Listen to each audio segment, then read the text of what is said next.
Maya Collins stared at the steaming cup of coffee sitting in front of her on Selena Ward's elegant dining table. They were gathered in her sister-in-law's luxurious Charlotte home for their monthly family brunch. The aroma drifting from the cup felt wrong, slightly metallic, sharp, and unsettling enough to make Maya's stomach tighten with instinctive dread. Her husband, Victor Collins, stood behind her chair, smiling in a way that didn't reach his eyes. "Don't you want to try the coffee I made just for you, sweetheart?" he asked. The emphasis on just for you made a cold shiver run down her spine. At 29, Maya never believed she would one day question whether her own husband could be trying to poison her. But after 3 years of mysterious illnesses, always after meals involving Victor or his sister, Selena, she had learned to be careful. Especially around Selena, whose sweet, polished exterior hid a streak of manipulation Maya had only recently begun to understand fully. Selena sat across the table, perfectly styled as always, gold bracelets, sleek black dress, bright lipstick. She stirred her untouched coffee with delicate precision, watching Maya with an expression that looked pleasant to anyone else but felt deeply threatening to Maya. "Victor's become quite the barista lately," Selena remarked with a little smirk. "He's been practicing different brewing methods. Especially for you." That word again. Something was wrong. Very wrong. Maya forced a smile. "How thoughtful of him," she said lightly, though her heart thundered in her chest. She lifted the cup slightly but didn't drink. Instead, she discreetly inhaled the scent again. The metallic odor reminded her of the tea she had drunk at Selena's house the month before, the tea that sent her to urgent care. Doctors couldn't identify the cause. Selena insisted she made the tea just like she always did. Yet Selena never drank the tea herself. Victor and Selena exchanged a glance, quick, sharp, loaded. Maya recognized the look instantly, confirmation. They expected her to drink it. She had noticed Victor visiting Selena more often lately, claiming they were planning a surprise for their anniversary. But whispers stopped when she entered the room. He guarded his phone like a secret. Something was happening between them, not romantic, no, but dangerous. Very, very dangerous. Maya needed to move carefully. Suddenly pretending to check her phone, she gasped lightly. "Oh. I need to take a work call. Selena, mind if I step into your study?" "Of course," Selena said with a controlled smile. "Just try not to break anything." Maya stood, then deliberately stumbled, bumping the table. Selena and Victor both reached toward her at the same time. "Oh my gosh, I'm so clumsy!" Maya exclaimed. In that second of confusion, she swapped her coffee cup with Selena's identical one. She straightened herself, apologized again, and walked toward the study, her pulse racing. From the doorway, she positioned herself where she could see the dining table through a sliver of space. Now all she had to do was wait. Within moments, Selena casually lifted her, now Maya's, coffee cup and took a sip. Maya's chest tightened. A part of her wanted to leap out and stop it, no matter what Selena had intended. But she needed the truth. She needed proof. Because someone had turned her into a test subject over the last 6 months. Selena took another sip. Then another. At first nothing happened. Then Maya saw a slight tremor ripple through Selena's fingers as she set the cup down. A pale sheen washed over her face. "Victor," Selena whispered, voice quivering. Something's wrong." Victor looked up, confusion turning to horror as realization struck him. "Selena, which cup?" He lunged forward, knocking over a chair. Maya stepped out of the study, phone already recording. Selena's breathing turned ragged. Her hands began shaking violently. "Victor," she gasped. "What did you put in that coffee?" Victor's voice cracked. "That wasn't supposed to be your cup." Selena's eyes widened. Maya lifted her phone.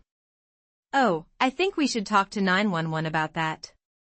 Selena collapsed to the floor. And everything began to unravel. Victor froze, his face a mixture of shock, panic, and a guilt he could no longer hide. Maya, turn off the phone, he snapped, his voice trembling. You don't understand what this looks like. Oh, I understand perfectly, Maya replied, keeping the camera steady. Selena drank the coffee you pressured me to drink.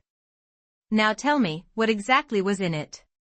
Selena lay on the polished wooden floor, gasping for breath.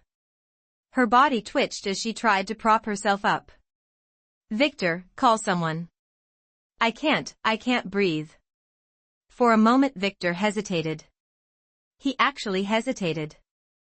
Instead of rushing to his sister, he stared at Maya with desperation in his eyes. Maya, please. It's not what you think. Oh really? Maya stepped closer, her voice steady though her heart beat furiously. Because your sister is having a reaction to something you gave me. Something you wanted me to drink. Selena clawed at Victor's pant leg. Call an ambulance, please. Victor finally snapped out of his trance. He pulled out his phone and dialed 911, pacing while trying to explain. My sister, she's having some kind of allergic reaction. She drank coffee. Yes, coffee. Please hurry. While Victor panicked, Maya knelt next to Selena. What does it feel like? She asked quietly. Selena's eyes fluttered. Mighty chest, tightening, numb, mouth. Maya swallowed hard. She knew those symptoms. She had felt them several times over the last year, each time she ended up at urgent care, breathless, dizzy, and confused. You used the same thing on me, Maya whispered, more to herself than to Selena. Selena tried to speak, but her lips trembled uncontrollably. The paramedics arrived within minutes. They quickly administered oxygen and an epinephrine shot. Selena's breathing eased, though her face remained ghostly pale. As they lifted Selena onto the stretcher, one of the paramedics turned to Victor. She's stable, but she had a severe anaphylactic reaction. If you know what triggered it, you need to tell the ER doctors. Victor shook his head helplessly. I don't know. The medic glanced at Maya. Ma'am. Did she consume anything unusual? Maya didn't break eye contact with Victor. She drank the coffee my husband made. The medic nodded sharply and rushed out with Selena. The moment they were alone, Victor lunged toward Maya and grabbed her wrist, not hard, but firm enough to reveal his fear. Maya, he whispered urgently. Listen to me. You can't tell the doctors anything crazy. Do you understand? She yanked her hand away. Crazy. Victor, your sister nearly died. Why shouldn't I tell them what happened? Because it wasn't meant to. Maya, please, he breathed, running a hand through his hair. It wasn't poison. It was something you didn't want anyone else to know about, she finished. He froze. Her voice lowered. I've been sick for months.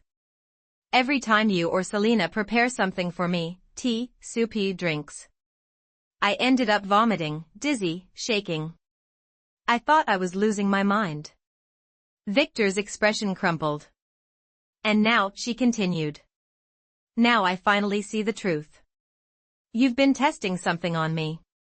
And today Selena got the wrong cup. Victor pressed both hands to his face. Maya, it wasn't supposed to go this far. What wasn't supposed to, she snapped. His lips trembled, but he stayed silent. A loud knock startled them both. 2 police officers stood at the doorway. Are you Victor Collins? Yes, Victor answered shakily. We received a report from the hospital. There are questions about a possible poisoning. We need both of you to come with us. Victor stiffened. Maya, don't say anything, he muttered under his breath. But Maya stepped forward. I'll answer anything you need, officers. She grabbed her purse, slipped on her shoes, and walked out with them, leaving Victor standing alone in the living room, breathing hard, his secrets collapsing around him. The ride to the station was silent. Maya sat in the back of the police car, staring out the window as rain tapped softly against the glass. She felt strangely calm, as if her body knew something her mind hadn't caught up with yet. For the first time in months, she wasn't dizzy. She wasn't trembling. She wasn't struggling to breathe. She felt normal. That terrified her more than anything.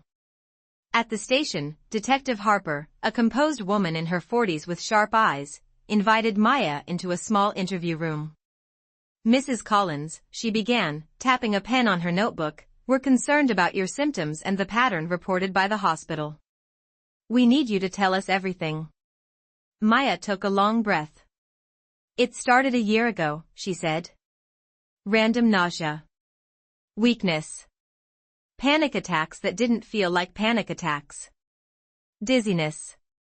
I visited doctors, but my tests always came back normal. My husband insisted I was stressed. He said he would take care of me." "And did he?" Harper asked. Maya hesitated. "He made me drinks. Herbal teas. Smoothies. Coffee. Always prepared by him or his sister Selena. Each time I drank them, I got worse." Harper leaned forward. "Did you ever consider he was doing something to you?" "At first, no," Maya whispered. "I trusted him. But then the symptoms kept getting more severe. I stopped drinking anything they gave me, and for a few weeks I felt better. But they noticed. They became insistent." "What do you mean by insistent?" the detective pressed. "Selena said I needed to be monitored. Victor said he knew what was best. They started bringing drinks to me, telling me it was for my own good." "Did you ever see them mix something into your food or drinks?" "No," Maya said truthfully. "But today, Selena drank the coffee that was meant for me. And she nearly died." Detective Harper scribbled furiously. "We tested Selena's blood at the hospital," she said. "Early results show exposure to a compound not commonly found in consumable products." Maya's voice cracked. "What kind of compound?" "We don't know yet, but doctors described it as a neurological suppressant similar to sedatives, but not prescription. More experimental." Harper paused, letting that sink in. "Mrs. Collins, do you have any idea why your husband or sister-in-law would give you something like that?" Maya swallowed hard. "Victor has been obsessed with control. Every aspect of my life, where I go, who I talk to, what I eat. I thought it was protection. But maybe it was something darker." The detective nodded slowly. "We're questioning Victor separately. His story is inconsistent, to say the least." Just then, a soft knock on the door interrupted them. Another officer stepped inside and whispered something into Harper's ear. Harper's expression sharpened. She dismissed the officer and turned back to Maya. "Mrs. Collins. Selena is awake. She's asking for you." Maya blinked. "Me?" She said she knows what Victor was doing. Her stomach twisted. Harper escorted Maya to a quiet hospital room. The lights were dim, the beeping of machines soft and rhythmic. Selena lay propped up on pillows, her skin still pale, but her eyes clearer than Maya had ever seen them. When she saw Maya, tears immediately welled in her eyes. "I'm so sorry," Selena whispered, her voice raw. Maya stood frozen at the foot of the bed. "For what?" Selena motioned her closer. "I never knew what he was giving you. Victor said it was therapy. Something to calm your nerves. He said your anxiety was dangerous, that you needed help. He said I should trust him." Maya clenched her fists. "Selena, do you know what was in that coffee?" Selena's lips trembled.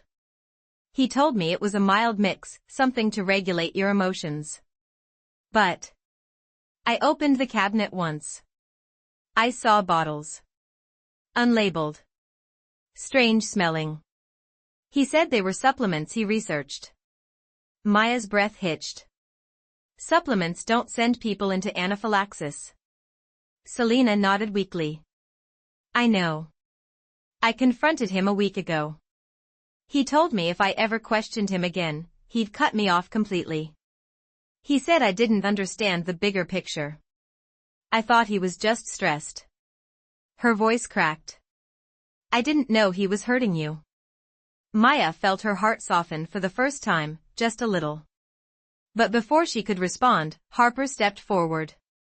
Selena, she said gently, we need to know why Victor would go this far. What was he trying to achieve? Selena closed her eyes. Victor wanted Maya dependent on him, she whispered. Completely. He wanted her weak, so she could never leave. Maya felt the world tilt. Harper's pen froze midair. Selena continued, tears slipping down her cheeks. He told me once, that a wife who can't stand on her own feet will always stay. Maya staggered back, covering her mouth with a trembling hand. The truth finally struck her like a physical blow. Victor wasn't trying to kill her. He was trying to break her. And today, his plan had finally started to fall apart. Maya stood frozen, gripping the railing of Selena's hospital bed as the weight of the truth settled over her. Victor hadn't been negligent. He hadn't made a mistake. He had intentionally fed her substances to weaken her, to make her reliant on him, to dissolve her independence piece by piece until she became nothing more than a shadow living under his control. Detective Harper placed a comforting hand on Maya's shoulder. You don't have to stay here if you're overwhelmed. We can finish the interview later. But Maya shook her head. No. I need to hear everything. Selena took a shaky breath. Victor changed after your miscarriage, she said softly. He blamed himself. He blamed the doctors. But eventually, he blamed you. Maya's heart clenched. I blamed myself too. Selena shook her head weakly. Victor said you were emotionally unstable, that you needed managing. At first, I thought he was just grieving. But then he became obsessed. He researched behavioral drugs, mood regulators, experimental calming agents, things he had no right messing with. Detective Harper's eyes narrowed. Do you know where he got these substances? Selena hesitated. Some online sources. Some from a man he met at a research forum. I don't know the details. Victor didn't trust me enough. He only used me to help him administer things to Maya. Maya felt her stomach churn with disgust. You watched him poison me. Selena flinched, tears streaming. Not knowingly. I swear, Maya. He told me they were harmless, natural supplements meant to help your mood. When you got sick, he said it was psychological. He told me to ignore your symptoms. Maya turned away, holding back tears of rage. Detective Harper cleared her throat. Selena, did Victor ever mention how long he planned to continue this? A sick silence filled the room before Selena whispered. He said he would stop once Maya was completely dependent on him again. He didn't want her to think or decide without him. Maya nearly collapsed into the chair behind her. The door swung open, and an officer stepped inside. Detective Harper, Victor Collins is getting agitated in the interrogation room. He's asking to speak to his wife. Maya shot up instantly. No. I'm not going near him. Harper nodded. You won't have to. But the moment they stepped into the hallway, they heard Victor's voice booming from down the corridor. Maya. Maya, please, I need to explain. Two officers held him back, but Victor fought against them, his face red, his eyes wild. Maya, listen to me. You're being manipulated. They're twisting everything. Maya instinctively stepped behind Detective Harper. Control yourself, Mr. Collins, Harper snapped. You are not permitted to approach her. Victor pointed at Maya, desperation dripping from every word. You don't understand. Everything I did for us. For our marriage. Maya's voice came out steady, but her hands trembled. You tried to destroy me. Victor shook his head violently. No. I was helping you. You were slipping away, emotionally, spiritually. I had to pull you back. Maya stared at him in disbelief. By drugging me. Victor's breathing grew ragged. It wasn't like that. I was stabilizing you. You were chaotic. You couldn't handle stress. I had to protect you from yourself. Detective Harper stepped forward. That's enough, Mr. Collins. But Victor ignored her completely. When Selena drank your dose, it wasn't my fault. She shouldn't have touched your cup. Maya froze. Your dose. Not coffee. Not drink. Her dose. The officers tightened their grip as Victor thrashed. I wasn't poisoning you. I was managing you. You're my wife, my responsibility. Maya felt the last thread between them snap. I was your project, she whispered. Not your partner. Victor's face contorted with something between anguish and fury. Detective Harper motioned to the officers. Remove him. He's done. As they dragged him away, Victor's voice echoed through the hallway. Maya, everything I did. I did it because I love you. Maya stood there shaking, her chest tight, but not from fear, this time, from relief that the truth was finally out. Harper turned to her gently. Mrs. Collins, you've been through enough today. We'll place a protective order immediately. Victor won't come near you again. Maya nodded numbly, her eyes drifting toward Selena's room. Selena was crying silently, guilt carved deep across her exhausted face. Maya stepped inside, stood over her, and said quietly. This isn't over. But thank you, for finally telling the truth. Selena nodded weakly. I'll testify. Whatever you need. I'll help fix what he broke. Maya closed her eyes, breathing in the sterile hospital air. For the first time in a long time, she felt the faintest flicker of power returning to her. A spark Victor could no longer extinguish. The next morning, sunlight filtered through the blinds of the guest room the hospital had given Maya for the night. She hadn't slept much. Every time she closed her eyes, Victor's words replayed in her mind. I wasn't poisoning you. I was managing you. The delusion. The control. The obsession. It twisted her stomach each time she thought about it. When she finally stepped into the hallway, Detective Harper was already waiting, a folder tucked under her arm. Maya, she greeted softly. There are developments you need to know. Maya braced herself. What now? Harper opened the folder, revealing printed screenshots and transaction records. Victor ordered those substances for nearly a year, Harper said, flipping through pages. Most were purchased under aliases. Some from offshore research forums. Others from unregulated chemical suppliers. Maya swallowed hard. So he knew exactly what he was doing. He did, Harper confirmed. And we found something else. She slid a printed screenshot toward Maya. It was a message thread between Victor and an unknown contact. Unknown, dosage must be monitored. Too much could cause long-term neurological damage.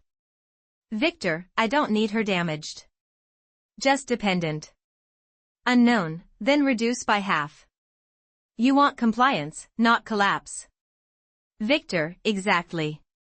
She needs to feel safer with me than without me. Maya felt the air leave her lungs. Hearing Victor admit his intentions verbally was one thing. Reading it. That was a different kind of pain. He was conditioning me, she whispered, her voice breaking. Training me to stay weak. Harper nodded gently. Yes. And now that Selena confirmed everything, the case against him is strong. Maya wiped her eyes, though tears kept falling. What happens next? Victor will be formally charged today. The initial charges include administering harmful substances, coercive control, reckless endangerment, and medical neglect. More may follow once we identify the exact compounds. Maya nodded slowly. Good. Harper watched her carefully. You can attend the hearing if you want. Or we can arrange a safe house until things settle. But Maya shook her head. No. I want to see him today. Are you sure? Harper asked. I need closure. Later that afternoon, Maya stood in a small observation room behind a glass panel, staring into the interrogation room where Victor sat handcuffed. His once confident posture was gone. His hair was messy, his face pale, his eyes hollow. He didn't look like a man wronged. He looked like a man exposed. Detective Harper entered the room first. Mr. Collins, she said, placing a thick file on the table, we have documented proof of your actions. Your wife will not be speaking to you directly today, but she is listening. Victor's eyes flicked instantly to the one-way mirror. Maya felt his gaze like a physical touch, though he couldn't see her. Maya, he said softly. I know you're there. Please listen. Harper flipped open the file. Before you address her, you will respond to the evidence presented. Victor's jaw tightened. I told you everything I did was for her. Harper's voice stayed calm. For her, or for your control? Victor's voice rose, shaking. She was falling apart. She needed guidance. She needed structure. She didn't listen to me, she didn't trust me, she was slipping away. Maya's fingers curled into a fist. Harper tapped the screenshot of the message thread. So you dosed her? Without consent. Continuously. Victor's facade cracked. I wasn't hurting her. I swear. I was adjusting her mood. I was helping her stay calm. By giving her unregulated chemicals that made her sick. Victor slammed his fists on the table. She didn't know what was good for her. A raw, chilling silence filled the room. Detective Harper leaned forward. Mr. Collins, this isn't love. This is abuse. Victor froze, the words stabbing through the air like ice. Then he turned, staring directly at the one-way mirror. Maya, he said quietly, don't do this. Don't let them twist you. You're better with me. You need me. Those words, she had heard them so many times. But this time, something inside her hardened. She stepped closer to the glass, her voice steady as she whispered, knowing he couldn't hear, but needing to say it anyway. I needed help, not control. And you chose the one thing that destroyed us. Inside the interrogation room, Victor's shoulders slumped for the first time. As if he sensed he had finally, irrevocably lost her. Detective Harper stood. This session is over. Mr. Collins, you will be transferred to the holding facility. As the officers entered and pulled Victor from the chair, he stopped fighting. Stopped resisting. Stopped speaking. For the first time, Victor Collins looked truly powerless. Maya stepped back from the glass, breathing deeply. This chapter, this nightmare, was beginning to close. But the healing had only just begun. The courthouse lobby buzzed with low murmurs as Maya stepped inside. Reporters lined the entrance, held back by security barriers, their cameras ready to capture every moment of Victor Collins's arraignment. His arrest had already begun circulating through business circles, marketing executive charged in wife poisoning attempt. It was surreal. Her life, the one she had fought so hard to keep private, was now public. Detective Harper walked beside her, offering a quiet reassurance. You don't have to go in, she said. You can wait in the private room if it feels like too much. But Maya shook her head. No. I want to hear the charges myself. Inside the courtroom, the air was crisp, the atmosphere heavy. Maya took a seat in the second row, close enough to see everything but far enough to remain unnoticed by Victor.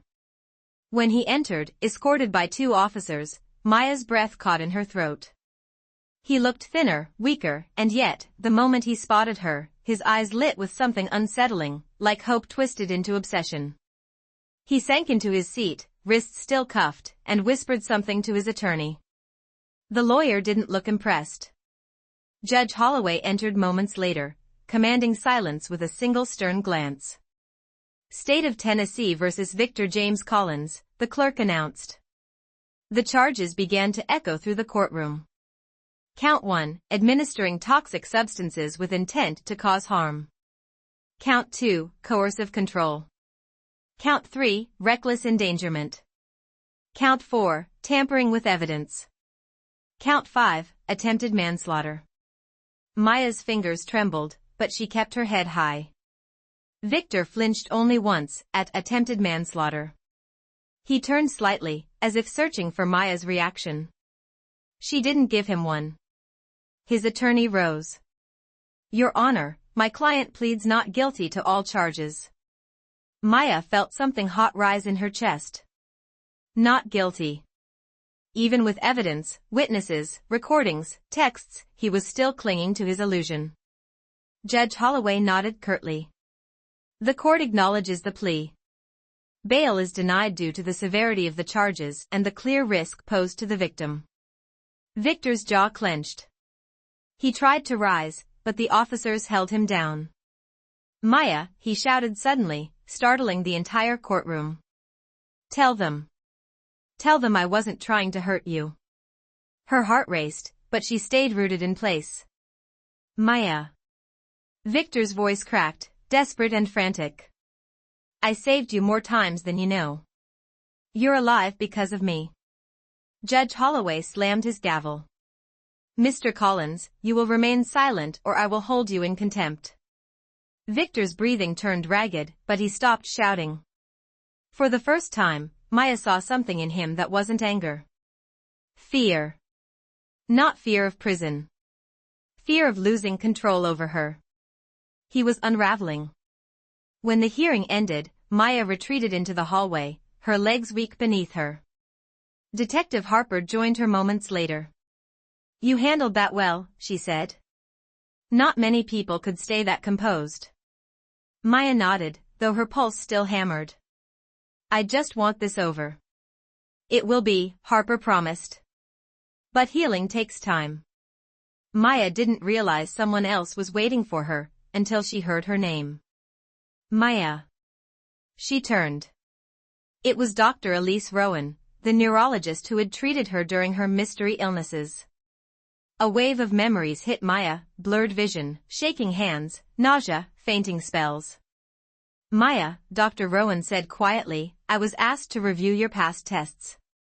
The lab results, your symptoms, and now the toxicology screens from Selena, they line up.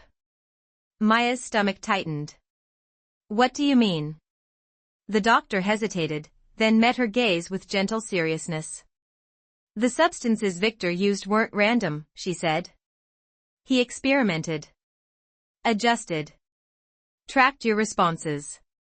Over time, they began affecting your nervous system. Maya's breath caught. Is it permanent? There may be lingering effects, Dr. Rowan admitted. Memory issues. Sensitivity to certain medications. Possibly long-term fatigue. Maya's vision blurred, not from the toxins this time, but from pure emotion. Victor had taken more from her than she ever realized. But, Dr. Rowan added, placing a comforting hand on her arm, your resilience is remarkable. You sought help. You documented everything. You survived something many don't. Maya exhaled shakily. Survived. She had survived him.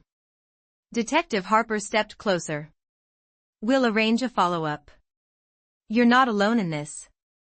For the first time in months, Maya felt something warm flicker in her chest. Hope. That evening, back in her own apartment, the one she hadn't slept in for weeks, Maya walked slowly through each room. Everything looked the same, yet nothing felt familiar. She opened the windows, letting fresh air sweep through the space. This wasn't the home where she had been poisoned. This was where she would rebuild. She made herself real tea, safe tea, and sat on the couch, allowing the quiet to settle around her. Her phone buzzed. A message from Detective Harper. Court date set for next month. Rest tonight. You earned it. Maya set the phone down and wrapped her hands around the warm mug. For the first time in a long time, she felt free. The next morning brought with it a strange calm, as if the storm that had uprooted Elena's life was now finally settling. After the HR meeting, after the official termination letters, after the entire company watched Morgan and his allies being escorted out, Elena felt something she hadn't felt in months: peace. But peace didn't mean the journey was over. It was only beginning. Sunrise, a new start. Elena arrived at the office earlier than ever before. For the first time in weeks, she didn't feel like a prisoner walking into a battlefield. She walked through the glass doors confidently, her head high, shoulders steady. People who once avoided her now greeted her with relieved smiles. Good morning, Elena. You saved us. You're incredible. She smiled politely, humbled but still processing everything that had happened. The betrayal, the humiliation, the nights crying in her room, the fear of losing her job, it all seemed like a distant blur now compared to the strength she felt today. Upstairs in the main conference room, the board members were already waiting for her. Ms. Patel, the woman who had first believed her, gestured for Elena to sit beside her at the head of the table. Elena, she said warmly, after reviewing everything, the board has reached a decision. Elena inhaled. A small part of her was afraid. What if something changed? What if they still didn't trust her? But then Ms. Patel smiled, a reassuring, motherly smile. We want you to take over Morgan's position, permanently. The room erupted into applause. Elena blinked, stunned. Me. Head of operations.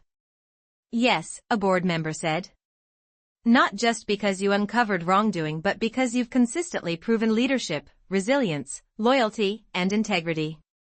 Another added, people follow your example, Elena. They trust you.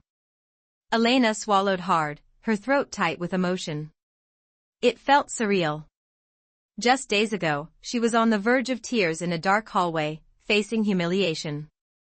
Now, she was being asked to step into the office of the man who tried to destroy her. She nodded slowly. I'd accept. Thank you. Truly. High voltage, the last face OFF. At noon, Elena was asked to sign the final set of documents regarding Morgan's removal. She walked into the legal office, and there he was, Ves Morgan, seated with 2 guards near the exit, waiting to complete his last formalities. His eyes widened when he saw Elena enter. A mix of anger, disbelief, and bruised pride twisted across his face. Well, he scoffed, I see you're enjoying this. Elena set her folder down. This isn't about enjoying anything. You did this to yourself. He stood abruptly. You were supposed to be loyal to me. To you. Elena repeated calmly. I was loyal to the company. Loyal to my work. Loyal to the people you bullied for years. He clenched his jaw. You think they'll keep you? The board. They're all snakes. Maybe, she said. But I'll deal with them with honesty. Something you never tried. Morgan laughed once, bitterly. You were never meant to rise. I made sure of it. And look how quickly they replaced me with you. For the first time, Elena saw fear behind his anger. He wasn't just furious. He was scared of being irrelevant. Goodbye, Morgan, she said simply. He was escorted out. No applause. No farewell. Just silence. A fitting end for a man who built his career on silencing others.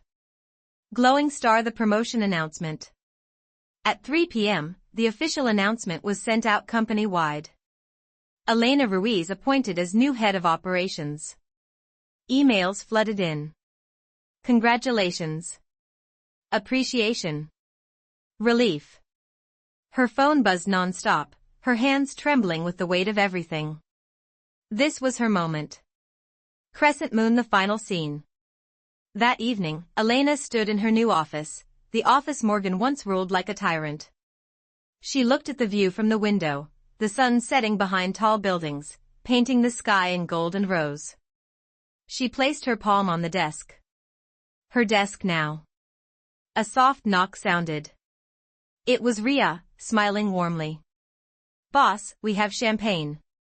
Want to celebrate?" Elena laughed. For the first time in months, a genuine, free laugh. "Yes," she said. "Let's celebrate everything. The end, and the beginning." She stepped out of the office, switching off the lights behind her. The dark room didn't symbolize fear anymore. It symbolized closure.